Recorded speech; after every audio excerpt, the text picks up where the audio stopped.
Automatic Ito ko ng washing controller machine board repair para masolve service. yung problem ng washing machine ni sir na U12 error pero board ang sira niya. Board ang sira, napaka-rare niyan. Sir, dan 6 months warranty tayo. Anong date po tayo ngayon? Anong date siya tayo ngayon? Date? August 31, 2025. Yan sir, basta 6 months warranty tayo. Nagpalit ako ng bagong board. So, tinry ko i-repair yung board ni sir. Tinry kong i-repair pero talagang wala. Talagang defective siya, corroded. Yan. Thank you, sir. Thank you so much. Thank you po. Thank you, sir. Thank you. Excited na sir. Maglalaban na. Oo nga. Thank you, sir. Thank you. Thank you po. Okay na. So, ayan. Nag-spin drain na siya.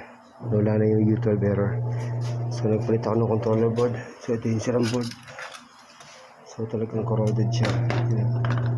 Yung mga corrosion siya.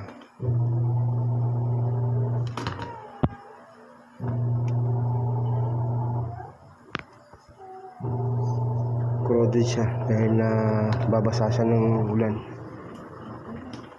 Okay.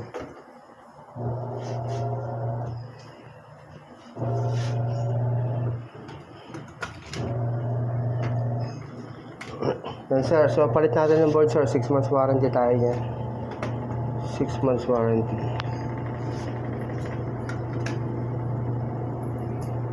Yan, sumikot na siya ng spin dry. Wala na error. So nagpalit ako ng bagong board. Yan, ayun yung defective na board.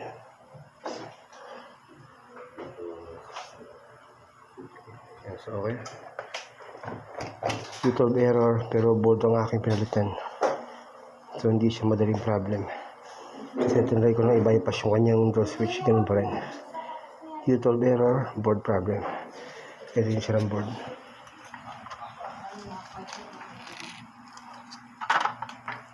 So may mga corrosion na siya. So yan, controller board ang aking pinalitan.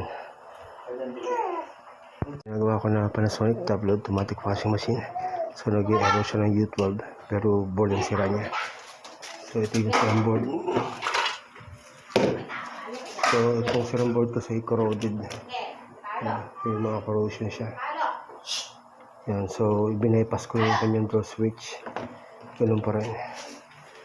So talagang sira yung board niya. Kaya nagpalit ako ng bago. Yung bagong board.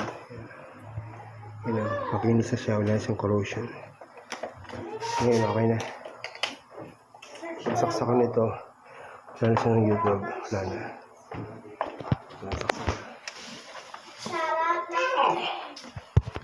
Yan. So start.